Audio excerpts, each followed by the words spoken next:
Tracking that big winter blast that has led to hundreds of flight cancellations all across the country, including right here in South Florida. Local 10's Madeline Wright live now at Fort Lauderdale Hollywood International Airport, where she is speaking with some frustrated flyers. Madeline. Victor, definitely a tough day for people traveling by air. According to officials here, the flights affected include a mixture of arrivals and departures from major cities like New York, D.C., Baltimore, Philly, and Boston. Now, here are the latest numbers on the nor'easter's impact here in South Florida. 111 cancellations and 14 delays at Miami International Airport.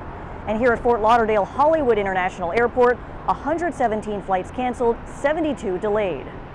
Anyone on a delayed flight to Philadelphia, please? Passengers waited in long lines Tuesday at FLL, many needing to reschedule after their original flights were canceled or delayed. My flight was supposed to leave yesterday at 9 o'clock in the morning, but with the snow, they send you a notification that the flight had been canceled, so you had to reschedule, and the closest flight was today at 8 o'clock. Officials at FLL say they're working to get passengers to their destinations as quickly as possible. We don't have a lot of stranded passengers here. There will be some people who come to the airport who don't have a hotel room. They've already checked out of their hotel, or they're returning from another trip, so they don't have any other choice other than to stay here at the airport. Until the storm passes, officials say it'll continue to have an impact on FLL.